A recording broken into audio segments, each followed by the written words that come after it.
Have you heard of Lil Nas X? This is a rapper that went from being broke to selling out concerts seemingly overnight. Now here's the question. How did he achieve this success so quickly? And to make it more relevant, how can you use some of the techniques that he had to launch your own business into the stratosphere in only 5 months? Stay tuned and find out. Being an entrepreneur sounds like, yes, another new client. I did it.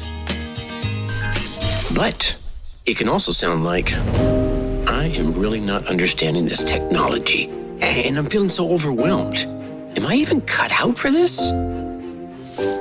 That's why I started the Dark Horse Entrepreneur Podcast to help infopreneurs, coaches, and course creators who want to build a business online but are battling technology, overwhelm, procrastination, and even imposter syndrome. Think successfully, think differently, think bigger, and take action by learning tips from an array of business owners, all dropping knowledge on the Dark Horse Entrepreneur Podcast. Check us out at www.darkhorseschooling.com. What is up? What the hell is up, my Dark Horse friends and family? Welcome back to welcome back to another dose of Leaping into Success Learning. I'm your Dark Horse host, Tracy Brickman, and I've been in the coaching, course creation, online space since the 90s, so got a little bit of experience under my belt, and yet I am here still learning. And that's why I'm here, so I can share with you what I have learned and what I am still learning about course creation, coaching, entrepreneurship, and infopreneurship, which begs the question, who are you?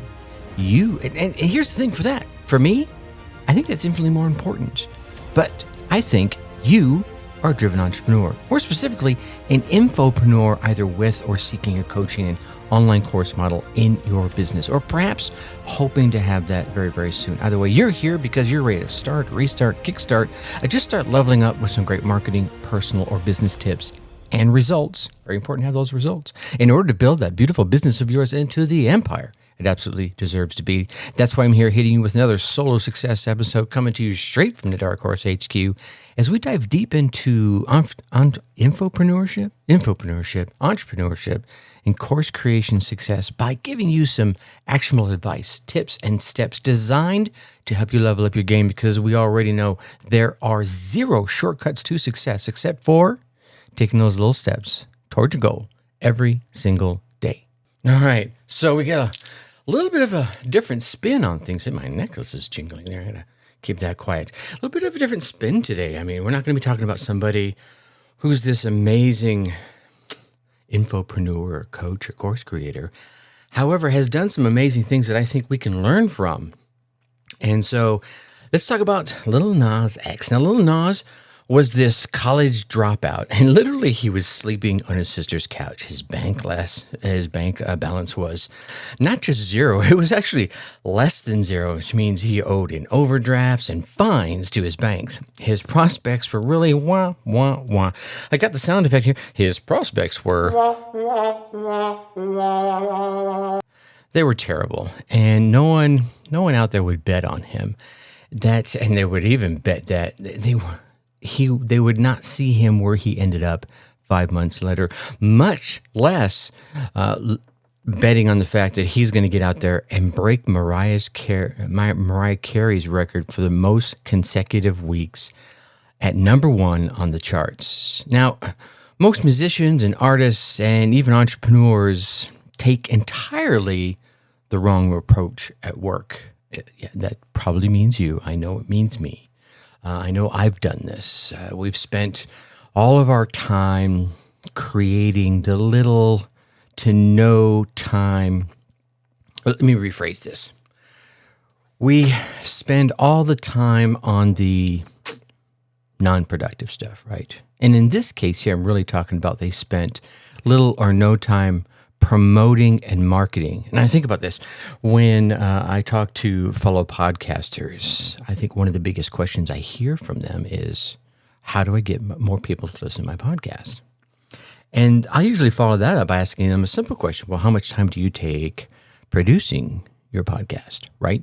There's you get people on the show to chat with them. I haven't done that in a few episodes, but the first, 100 episodes was nothing but primarily interviews, and that takes time. You have to find the right person to bring on the show. Then you have to coordinate getting them on the show. Then you have to get them on the show. Then you have to spend the time to interview them. Then you have to spend the time going back through that to edit it down and produce it and put it out. There's a lot of work in that. Now, you think about that. There are podcasters out there that will spend, and I'm going to try to be nice.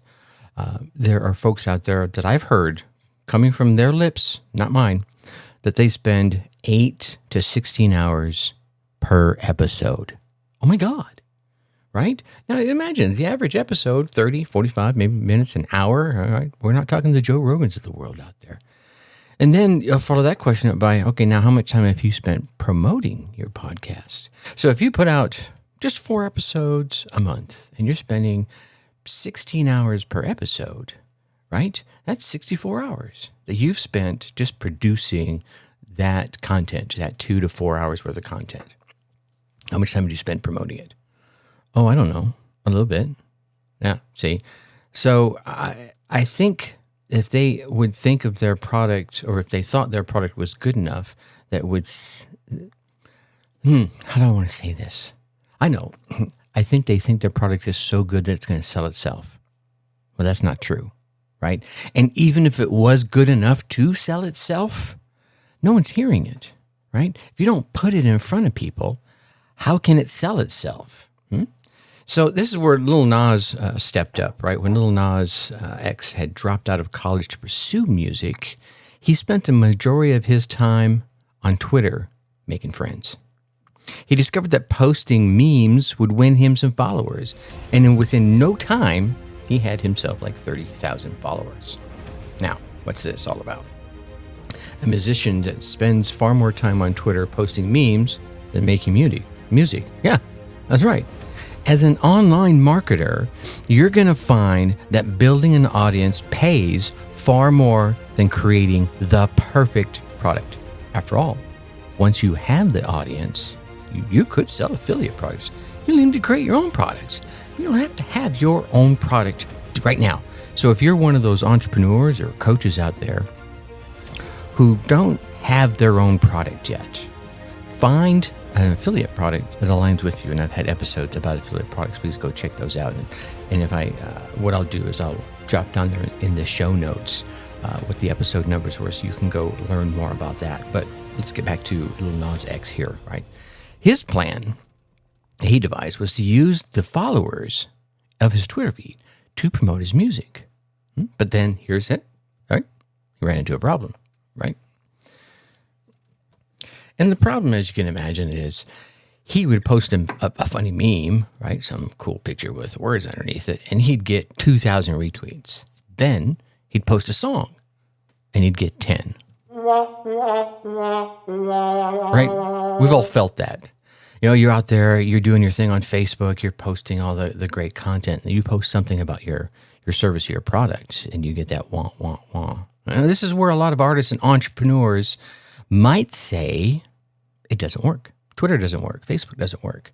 But here's where Nas got creative. He stopped tweeting music links, and he started writing a song that he could promote through memes. And as he said, it had to be short, it had to be catchy, and it had to be funny.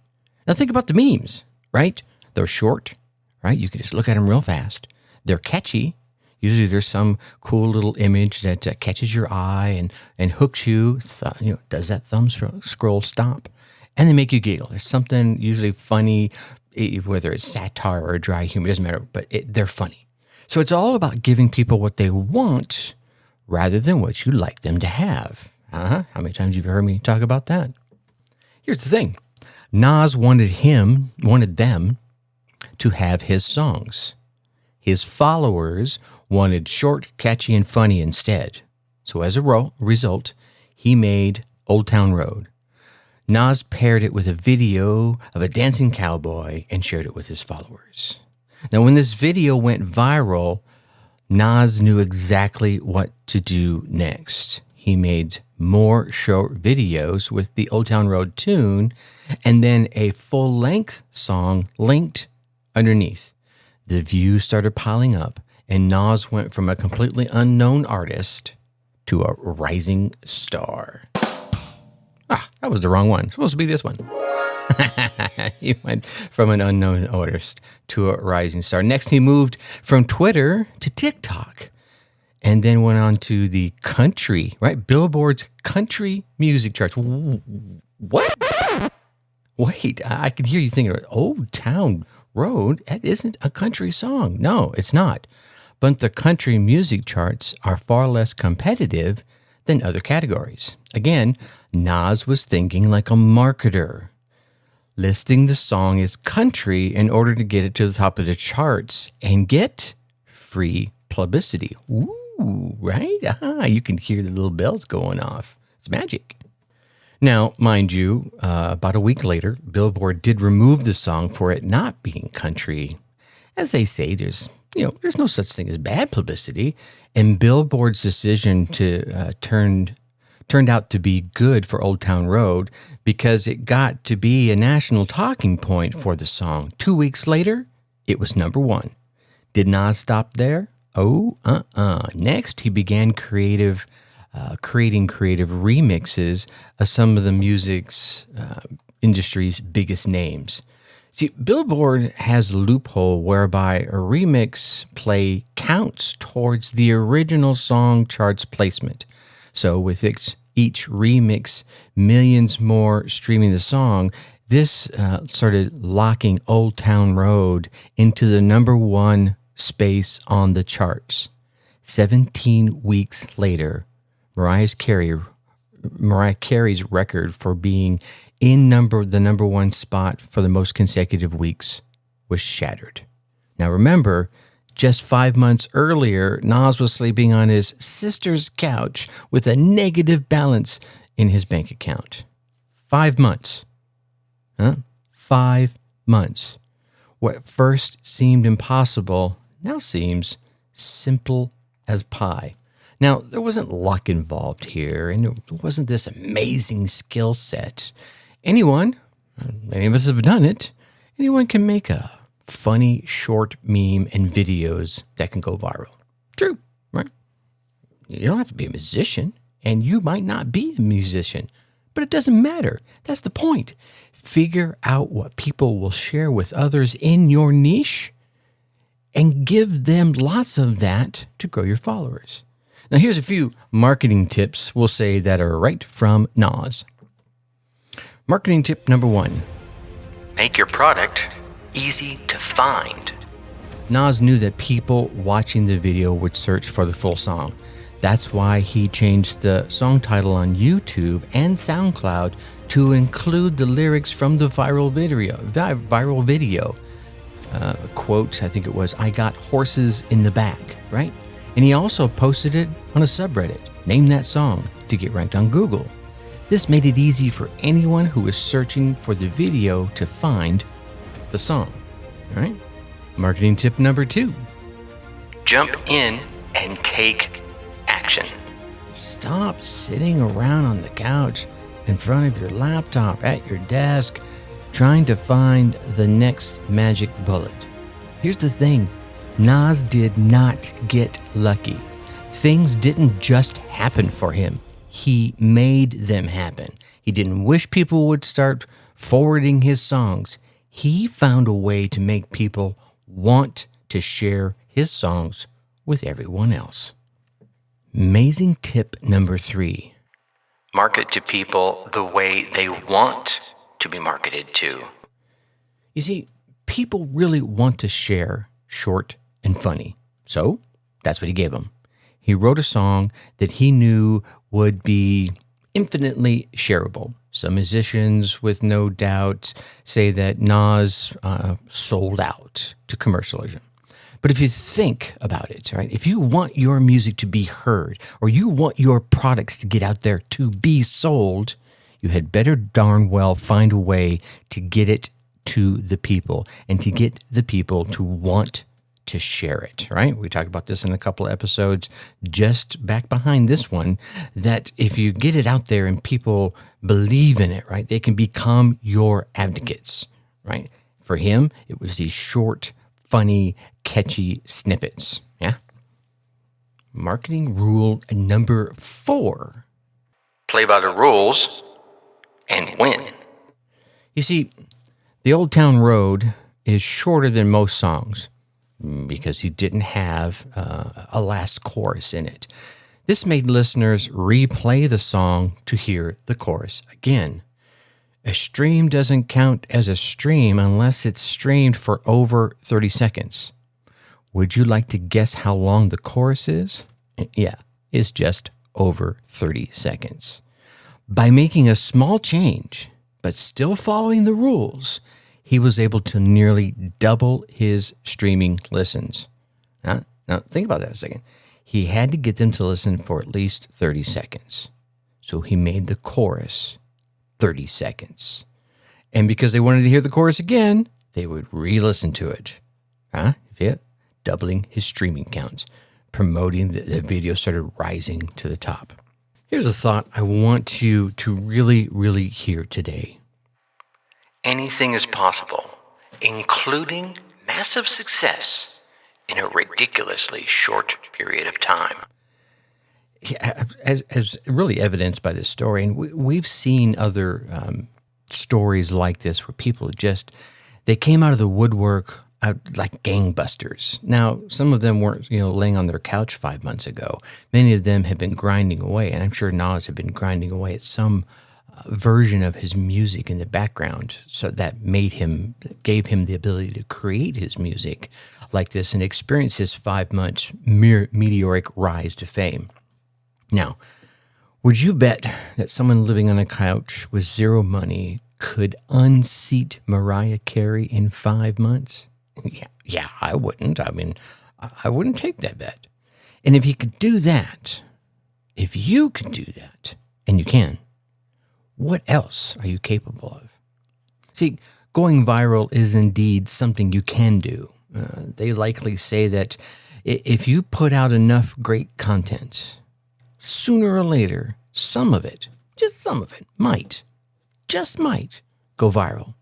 It sounds like winning the lottery, doesn't it? But here's the thing. I want you to really listen to this one. If you engineered your content to go viral, as you can see, it's already been done. He just did it. I just walked you through the story, right? So why not do this for yourself? Pay attention to your market. Study your market. See what does go viral. Heck, don't even focus on what does go viral. Focus on what gets shared. What is it that they are liking and reposting and retweeting and showing loves and dropping comments? Really pay attention to it. Take a week, take 5 days and just pay attention to that. Put everything else aside. Make that this is your goal for the next 3 to 5 days. Look at every post, not just your posts, other posts within your niche. Study your market. See what goes viral, right? Even at a small amount. And then analyze why it goes viral. Then take appropriate action. However, let's be clear here. You're going to have to build the audience first. See, that's why you want to take a little time and analyze why things are going viral, and then build your audience. It's great to create the best ever, biggest, and most spectacular product ever engineered. Yeah, but if you have no one to sell it to, does it even matter? Build your audience first. Observe what you want, then give it to them. Just a couple episodes back, we were talking about, the steps for creating products, of creating online courses. And one of the first steps is start to market your course right out of the gate. Pre-sell it. Actually, I'm going to come out with a course all about pre-selling, right? Build your audience first. Observe what they want, and then give it to them. As you go through that pre-selling process, that's what you're doing. You're building that audience. you're engaging with them, and then you're working into the product idea that you have, the things that they want. It sounds a little backwards, but it is the surest way to success, even if you fail. Wait, what? What did you just say? What do you mean by that? Well, let's say your niche is online marketing, and you build an audience of 50,000 people on social media, whatever, 5,000, 10,000, whatever it is. You do this through your blog, your email list, or one of your social media accounts. Then you create the best, the most amazing offer to your audience, but you get this kind of reaction, right? It's mediocre. Maybe you sell $2,000 worth, $5,000, $10,000, whatever. It's a nice payday, don't get me wrong, but it's nowhere near what you hoped. Here's the thing. Guess what? The greatest asset you have isn't the profit from the product you just built. It's that audience you have and the trust that you're building with them, because you can continue to market to that audience over and over and over and over again with all sorts of affiliate products, your future products, anything you create yourself or that you find that aligns with the audience that you have built. Here's the thing. That product that you just created that only made you a few $1,000s, it's awesome. It's good, right? Don't get me wrong. Do it. Go through the experience. The next one will be a whole lot easier. But it's really that audience that you built that is going to make you rich, going to make you fulfilled. So rich in both ways, right? So build that audience first, and you will not fail. And as you heard in here, and you can go out and read more about it yourself, do what Lil Nas did and pay attention to what it is your audience wants and how they want to receive it. Is your audience on a certain platform? Are they on Twitter? His was. Are yours on Instagram, Facebook, TikTok, whatever, Mighty Network? I don't know. Where's your audience at? Do they only go to live events? Do they prefer these virtual events, which have become way more popular here lately?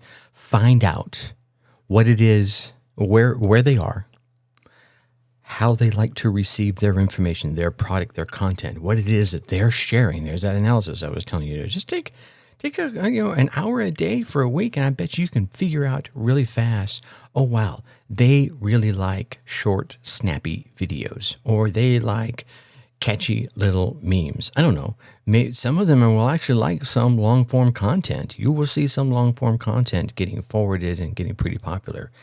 When you find that, pay attention to what's inside. Really pay attention to what's in the very beginning of the long-form content, because quite often they're not reading the whole thing. They're reading the very beginning, and that very beginning is either going to get them to read the rest or get them motivated or moved enough to forward it on. So look at all the posts that are out there, see what resonates with our audience, and then create that kind of content with your voice and your message to build up your audience. And as you're building up that audience, then you can start asking those questions. What are your main problems? Maybe you know that, right? Start offering those solutions, right? Those short little snippets of those solutions in the way that they like to receive it, in a meme, in a video, in long form content, however it is. Now start you're building that audience, you're stoking that fire, and then it's time to throw some fuel on it with your product.